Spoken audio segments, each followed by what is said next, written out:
So thank you for inviting me to be a part of the interview today.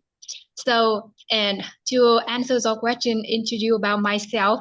So I have always been a dreamer, and I come from Thái Bình City, and a large part of myself is shaped when I was still younger, following my mother, going to a local market to help her to sell corn and other vegetables.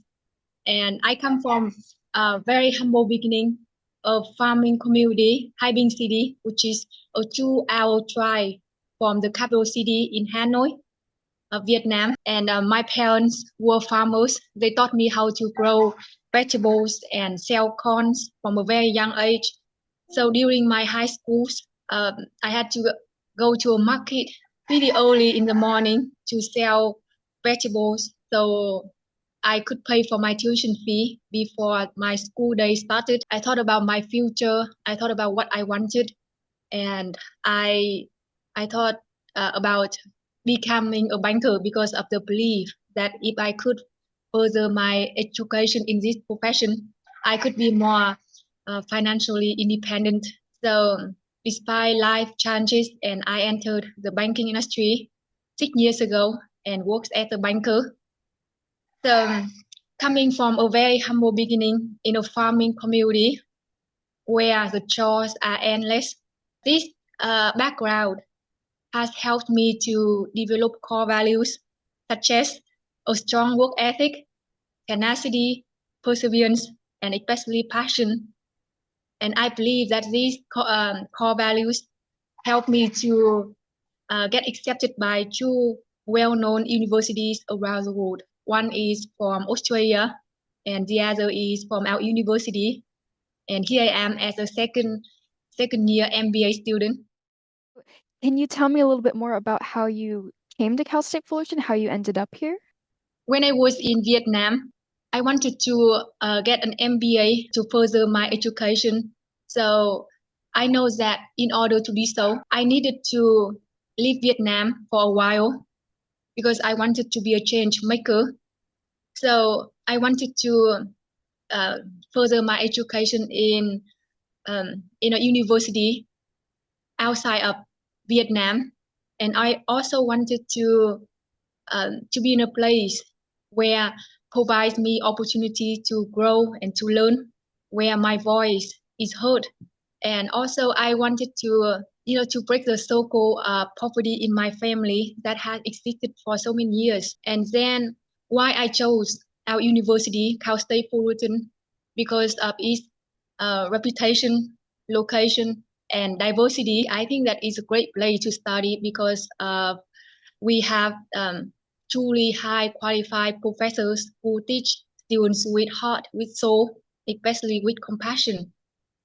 And our university has been helping me to build a home that is far away from my hometown. I'm really grateful to have known professor and faculty members and staff and classmates and friends. So they have been playing a big part of my MBA journey. So, are there any challenges that you've faced since coming to this university and coming to America, and how did you overcome those challenges? Yeah, thank you for asking me that question. I I think coming from a very humble beginning can be a blessing and a curse. A blessing is that it is a place that helps you to gain core values such as a strong work ethic, perseverance, tenacity, and resilience. However, a curse is that you have limited options to thrive, to grow professionally and academically. So having said that, my first challenge was that I had to gain my speaking English competency when I was still in Vietnam. So while I was working as a banker, and I was also pursuing my graduate degree and teaching as an Arabic instructor in the morning. So I often travel to the most popular tourist area in Hanoi, the capital city of Vietnam, and I had stayed there for 10 years while I was working as a banker. So I often traveled to the tourist area to practice my English with them.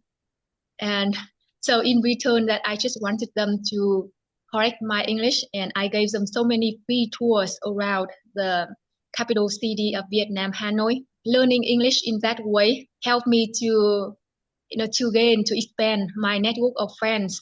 They continue to inspire me to get my MBA degree from the US. And then another challenge that I had to face was my father, who passed away 10 years ago when I was still pursuing my undergraduate degree. And he had to go through chemotherapy for 8 years after he passed away, and I had to figure out a way to continue my education because we financially struggled back to those days. And in order to do so, I had to live in a very small space that only has like four walls and a roof. The roof would be leaked on the rainy days, and so that kind of space did not have like a kitchen area, nor like the bathroom with hot water or air conditioning. It's not like a studio here in the US.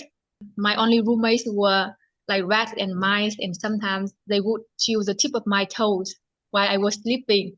So that period of time taught me to appreciate the hardships and challenges of poor students who come from countryside or a new country. Another challenge was that the day when I got off the airplane and I landed in the US, I knew that I was completely outside of my comfort zone.